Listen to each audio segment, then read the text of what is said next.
I'm sitting here at some house in Austin, Texas with FAUST in 2023. Could we get an introduction? Sure, my name is... Take the microphone. I gotta take the microphone. Yeah, take the microphone. Sure, my name is Jean Hervé. I am the bass player and founder member of FAUST. Is that what I'm supposed to do? Yeah, now? more or To talk- less. I and think say- the camera is and kind of just there. We can say- we don't have to you look don't at have it. to look Yeah. at the camera. Okay, so, but still, I'm happy to see you guys. So, and this is the Jeanne-Marie. She is our front woman, our driver, our stage manager, the only one who understands everything and coordinate everything. And this is Amaury, 25 years, Amaury Cambuzard of Ulaanbaatar, and 25 years with FAUST. So it's and a friend, un copain, un ami, a comrade. And Pierre Chevalier, the best keyboard in the world, the man without hair, and with Thanks. Pierre Chevalier. He played with a group like Present, and Aranis, Universe Zero. Yeah. Nice. So, You know this band? yeah. No. Okay. that was well done. Ulaanbaatar, you ever heard of Ulaanbaatar? Apart from being the main city in Mongolia, it's also the name of a French rock band named Ulaanbaatar. Oh, So wow. That's him. I'm gonna have to listen to y'all too. Yes. We'll send you some links. Yeah, well, Jeanne-Marie has a punk dada band. That sounds women, awesome, All yeah. women, yeah, all women band, 3 women. They played in LA and were immediately booked. Yeah. Anyway, thanks for taking the time now. Yeah, thanks for taking the time. I'm starting this podcast out, and it's mostly kind of centered around talking to musical lifers and people that find ways to live in the present while pursuing an artistic life. And it's kind of starting out with friends and bands that I'm a fan of that I can, meet up with while they're in town, and it's awesome to be sitting here with y'all. So I guess my first kind of topic of discussion, and I think that this would be a great group of people to ask about this, but it's, what keeps you present while you're playing music? Okay. That reminds me of the question I was talking to, where it's at and where are you heading to thing. I like those very short questions, but unfortunately I forgot the question. I'm sorry. There you go. Yeah. It was what keeps Oh yeah. you... Yeah. What keeps me alive? That works too. Yeah. Yes. Present. What's keep me in the present? It's regularly breathing and moving my balls, for one thing. And the other one is my precious wife, my children, grandchildren, and my dog, our dog, and the music. Of course. I'm sorry, I'm a bit stupid. Jet lag. Yeah, jet lag. is something nasty on you. Oh, God. So it's basically music. Music is keeping me in the present. And vas-y, qu'est-ce que t'en penses, toi? Dis-toi, parce que toi, tu sais l'emmener. Well, I guess I know personally, I always find myself kind of looking forward to the next thing, like the next gig, the next album, the next song. And sometimes it's hard. I know that when I play live, I can immerse myself in the moment more than ever. But when we get off stage, it's kind of like, what's next? Ah, well, you're young. You go down one day. Yeah. So I think it's not only a matter of choice. I think it's a bit, I think music is a bit like the CIA or the mafia. You don't leave it. So I think I had moments in my life, I think 3-4 times where I was thinking, what's the fuck is this all about? I mean, what is this lifestyle? And I'm not making money. No one cares about the music I make, or not enough people, or I'm not the world famous star I would like to be, and blah, blah, blah. And then you think you're going to do something else. But it never lasts, because at some point, you find yourself, okay, here I go again. You meet these people who are coming with a nice project, and they do something that you find interesting, and then you're back into it. So I think it's there is that dimension that it's part of you. I mean, playing the music is part of you, and you cannot escape from it for very long. So so I think music is both addiction and a curse, and I think it's a bit both of it, because it's always moments of intense, very rewarding, and also moments of frustration, because you cannot do what you would exactly want to do, and then there is that gig that happens once in a while where it happens the way it should happen. You have this grace moment where the band plays like one person, and then those moments that are not so many in a lifetime as a musician, but those rare moments. There are the moments where you say, okay, that's why I'm doing this. That's why I'm doing this, and there is no more questions then. So, in a nutshell. Right I on. speak for myself. I don't know. Okay. I think I love music, so, I mean, since I'm a child, and I also love everything around music, like also working in studio, working with sounds, everything, no drugs, no. And I love to travel also, Yeah. So it's interesting, I meet people, of course, like you. Yeah, and I love music. That's it. Until I love music, I think go on. Right. Yeah. I mean, Yeah. So if I grasp the question of like what keeps me present in music, and also you talked about being live on stage, and that's where you feel like you're immersing with the moment, and then you get off stage and you're just like, what's next? I never question myself what's coming next. I'm only there for the moment. Like, I'm also like, this what I like the most, the live performances. right. And what keeps me present while I'm on stage is that I feel a huge responsibility as soon as you step on stage, that you have to use this opportunity. You're no longer just one among a crowd. You're representing in one way or another, and you got the opportunity to speak up. And so I just try to be very present while I'm on stage, and to use it, speak up for people who don't have the chance to be there. So as a front woman, lead voice, I really take advantage of that. Yep. Cool. I mean, FAUST was founded upon 1971.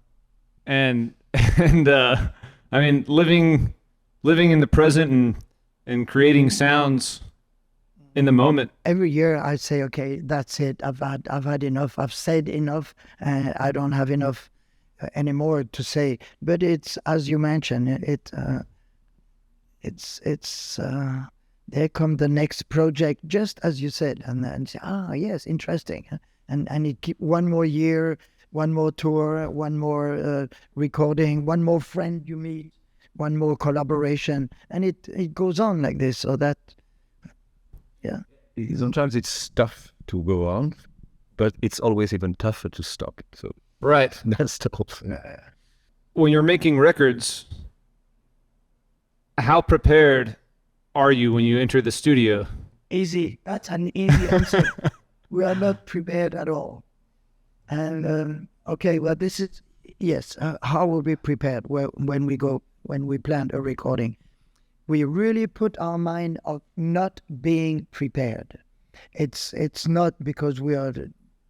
It's just we don't want to be prepared. We want to catch the moment, the feeling that they have at this very moment when we start a project, and not to be virgin, to be authentic. Yeah?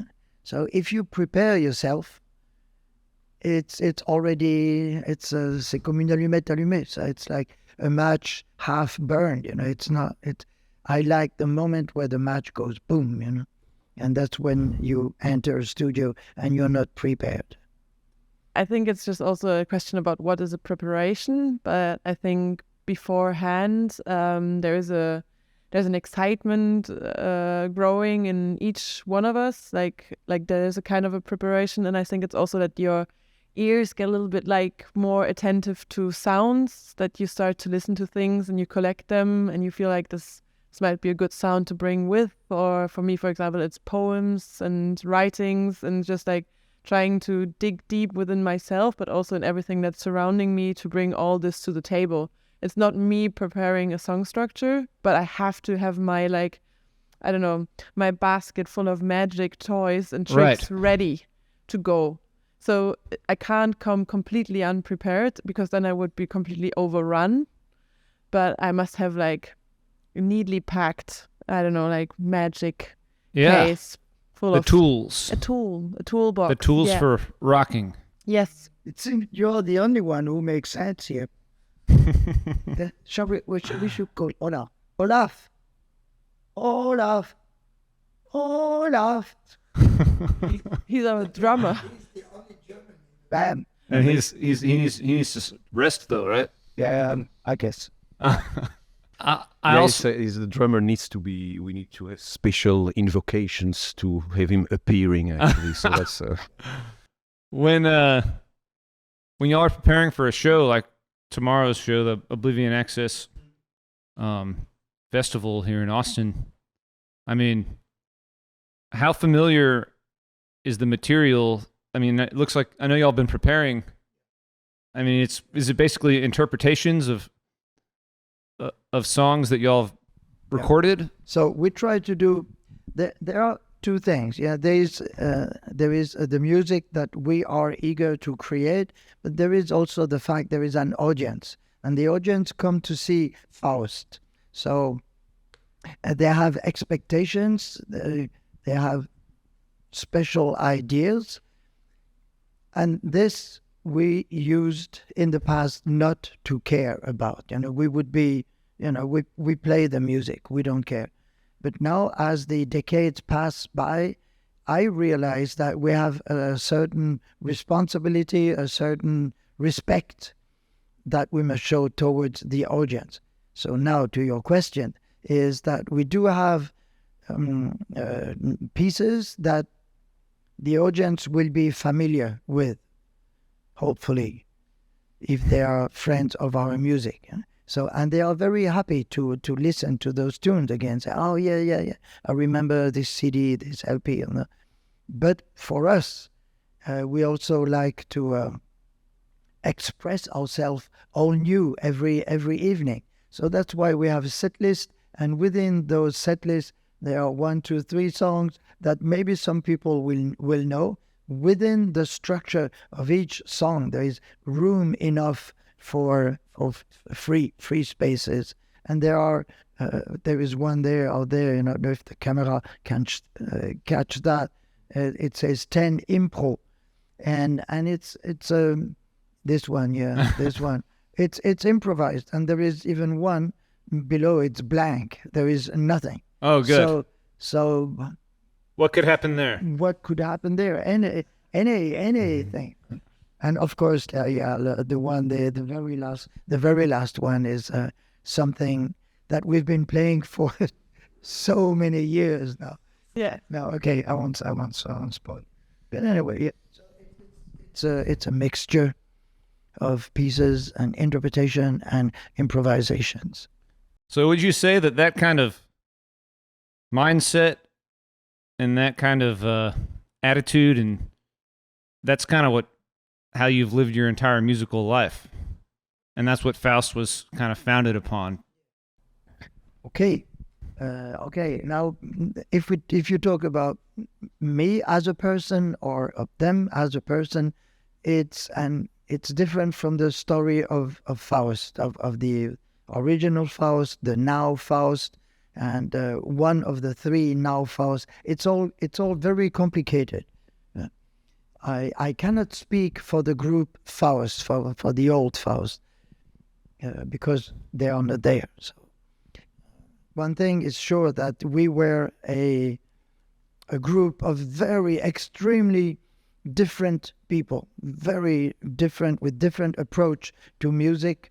Now here, this incarnation of FAUST is we are tighter, we are closer, and we cook, and it's not. You said you're all about food. This version of FAUST is all about food? It's all about food. But in the old days, it was also all about food. Okay. No, there is, for me, there is an easier communication between these comrades here. It's less complicated. Yeah. Dada. All right. So what I think is that, yeah, there is like a certain aspect which might be the same from back then to now. But I mean, what people think of FAUST, if they look at the legendary FAUST, it's mostly talking about the first 4 albums, which were produced in a time where there was nearly no live concerts, and it was all studio productions. And it's also always said in the history of FAUST that the sound engineers were just as important as the band members, and they were kind of counted into the band, because a lot of the recordings they recorded for like something that we can't even imagine, like a year full on, and it's collages made by sound engineers. So it has no song structure in a way of bringing this to a stage.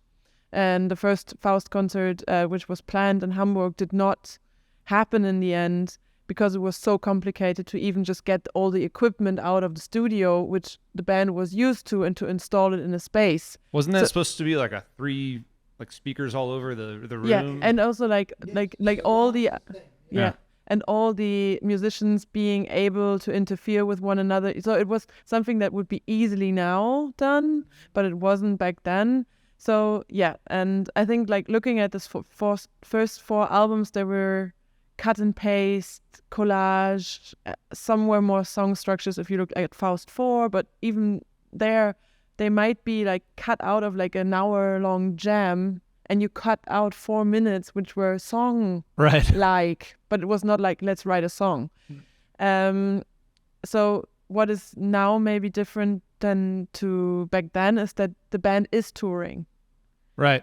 And if you're touring, like now it's only 2 shows in the US, but with jet lag and arriving and with an age difference than back then, but we also toured the US like 30 days, 28 shows. You can't play 100% impros every night. You must come with a structure to help yourself. And then talking about being present, talking about what keeps you present, it's listening, enjoying, interacting with the audience, interacting also a lot with invited guests every time, which helps us to like mix it up. Cool. You know, we have like maybe a string or brass or something, and they will just come in and we don't really tell them anything. So they will just steer the shit up, and then we have to go with them. So that helps a lot. Are y'all gonna have any guests tomorrow night? No, tomorrow night we don't have any guests planned now, but yeah. But we always have lines and microphones ready. So we're talking about only musicians, but something about FAUST, and that's why I mentioned Dada. I'd like to mention also Fluxus. So it's the part of the philosophy of FAUST is that art is everywhere, and everywhere there is art. So on stage, music, of course, if we are a music band, but also cleaning ladies, vacuum the stage, maybe a mason building a wall, a proper wall, real, always authentic, or a painter painting a huge thing, so, or someone ironing clothes, or a cement mixer making some, and everything real. It has to be real. So it's not only about music. And our collaborators, our friend, they are not necessarily musicians. They can also read a newspaper on stage, which has a very strong impact on the audience. And as soon as you start asking yourself, what is happening? Why this? That's it. That's the point. That's why we also do a kind of music where people, most of the time they enjoyed it, but most of the time they say, what's going to happen next? Why are they doing this? So I am very happy when this phenomenon happens. The questioning yourself. So when you leave a FAUST concert, most of the time you're a bit puzzled. So and we like this very much. when I saw y'all in Amsterdam in 2019, I think you had 2 people on stage knitting Yes, the knitting. and reading newspapers too, I think. Yes, yeah. Yeah, well, I like to do this. I like to create this atmosphere of nonsense. What is the craziest, most nonsensical thing that has left the audience saying why that you could think of that you've had on stage? Okay, blowing. Okay, I'll just take one because there's been many. But anyway, this one I remember trying to get a sheep on stage, and it was not allowed because of certain laws protecting. Yes, which is okay. Where was this? It was in 1994, and it was in the USA. And in San Francisco, we weren't allowed to do that in the Great American Musical. But and another place, it was raining. There was, ¿cómo ça? No, yes, Atlanta. No, Atlanta was quite weird also. But the one where it was raining on stage and there was no protection, lots of electricity. Anyway, so we brought a fish in a bowl, of course. I mean, in a bowl. Yeah. And it was very pleasant, very inspiring for everybody. Yes. That's good. Yeah. Yeah, screaming ladies. Get a bunch of or children. But anyway, people who can do very high pitch sound. Screaming ladies. We had those quite a few times. We made fire, real fire on stage, and not pretend fire, but chainsaw. See, painting poems with carving poems with a chainsaw, naked, with an arm broken. Things, natural things. That's did the arm, was it already broken or? Yes, it was broken, but the show must go on. Yeah. So I went on stage with this hand in plaster. Comment ça s'appelle? Plaster, cast in a cast. Yes. Look, regarde. Une chenille. Oh, a caterpillar. Yeah. Speaking of caterpillar, yeah, also people drilling. Oh yeah. Very nice. Very nice, yeah. Or the ocean, a big 2,000-liter oil tank, and you play trumpet on top. Things like this sounds nice, but it's heavy. It's a lot of work. If you're on tour, is every night kind of like, do you have to like put a lot of energy into thinking about what random elements you're going to invite to your performance? Yeah, it used to be, but I'm now being serious. We've grown a bit older, so we don't do anymore so many crazy, heavy physical things anymore. It's just, carry a 2,000 oil tank it's heavy work. Yeah. And having cement mixer, building scaffolding, having a tenor singer on top of it, and with pieces of clothes, and you set fire on the clothes. The tenor is still singing. The flames are coming up. It takes a lot of energy to build this and to take it down, and having 20 TV sets, destroying them on stage with sledgehammer. It's a lot of energy. We don't do that anymore. Do you do things like that? Not very much, but I mean, I'd like to do that kind of stuff. Well, go more, ahead. Yeah. You can. Yeah. What happens when something goes wrong?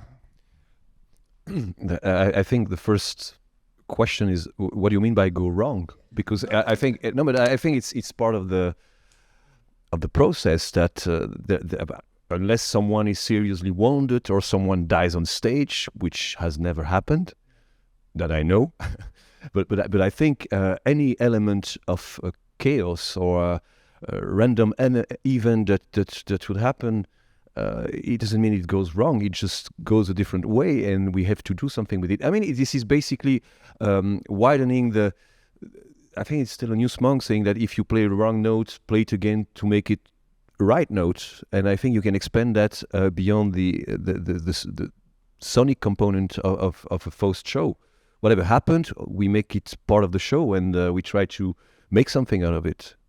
And we hope that it will not be exactly as was planned, because that would be kind of boring. And so it's always nice when something unpredicted happens, and you have to do something with it, and you have to get out of your comfort zone and do something that you never planned to do, play something that you never planned to play, stop playing, and start what doing if someone something different. stops you? Would that be considered it going wrong? Well, I think, of course, if the whole PA explodes and there is no more sound, it would take a few seconds to figure out what we can do, but I'm pretty sure we would find something funny to do out of it. Or that fire brigade is a bit nervous about so much fire, and they come and stop everything. This is one reason where we have to stop, or we have so much smoke on stage that nobody can breathe anymore. Then we have to stop. But no, we never stop. It's not that violent anymore. It's not. No, I think there's also like two perspectives to it. As Pierre said, like when I'm on the stage, it's like really like showgirl mode. Like the show must go on. I'm always smiley. Like no one will ever know that something went wrong. But when I was tour managing FAUST, it was really different, because I knew what was planned and what was supposed to happen. And that was a bit more stressful for me. And I think the only thing where I would say something went wrong, also I think I only witnessed this once, is if we get stopped, because I feel that this is a disappointment to the people who came to see a full show. So if we get stopped because maybe the promoter didn't know that we would use power tools or fire explosives or anything, so they just come on stage and it's just like take you off stage. This can build up a myth. But it's really disappointing to the people who bought tickets and came all the way to see a show. So that's something I would consider this went wrong. But sometimes we have to take the risk and not tell the promoters what will happen, because otherwise it would not happen at all. And most of the time the show will just happen, and afterwards someone will be a bit pissed. So we take that risk happily. Yeah, you got to take risks somehow.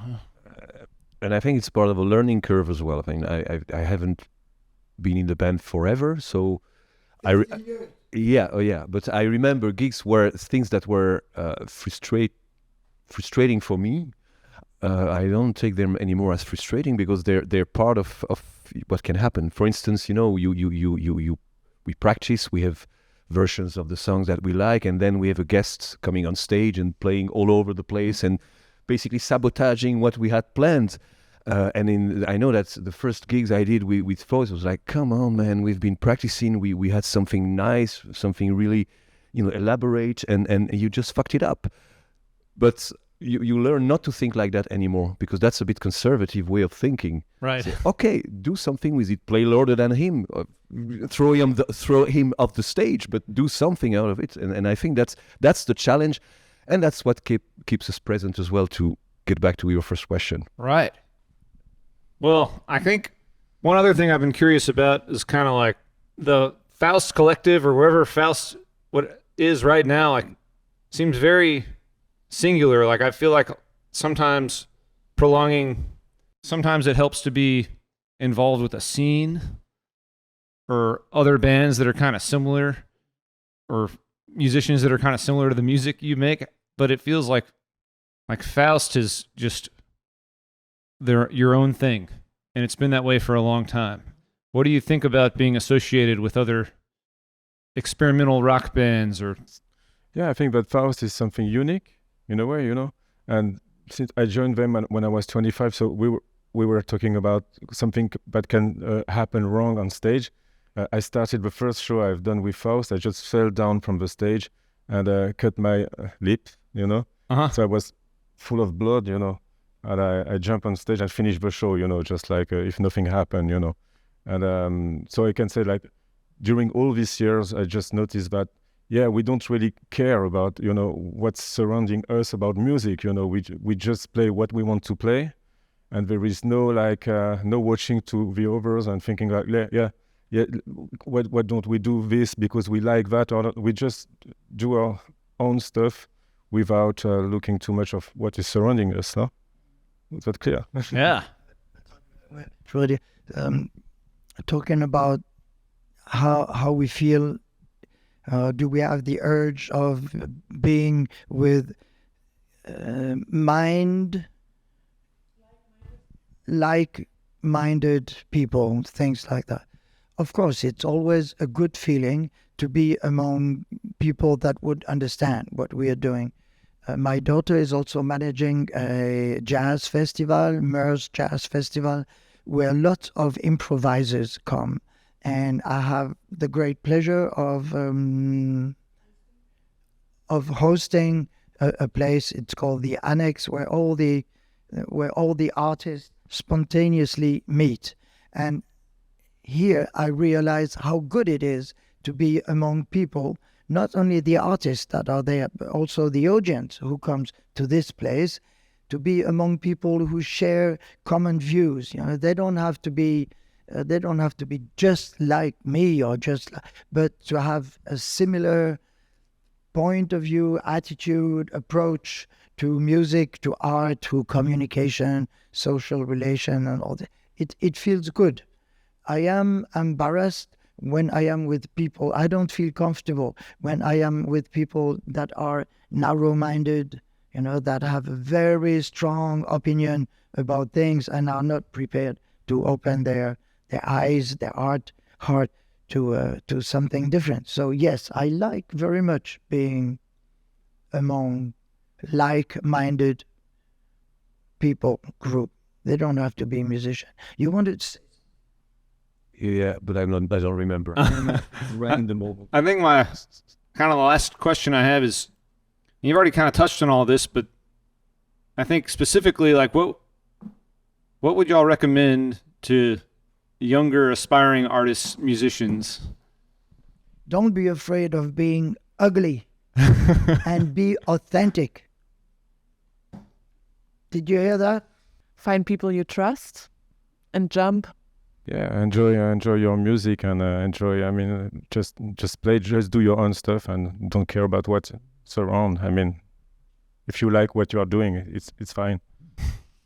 They will follow you.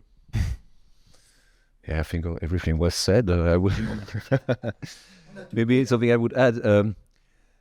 Keep it mysterious. I mean, what I love about FAUST, but that's a bit of my personal story, because I've been playing with the band for 15 years, but of course the band has existed a long time before that. The FAUST 4 album was released the year of my birth. So, but I remember I was fascinated by FAUST when I was 15. So I was discovering music, and it was a time back then there was no internet, there was no Google, there was no Wikipedia, and so you would find music like FAUST, like early Pink Floyd music, or very strange music, Captain Beefheart. But it was very difficult to know actually who were those people. We didn't know much about their history. So this music was there, but it came from another planet, literally.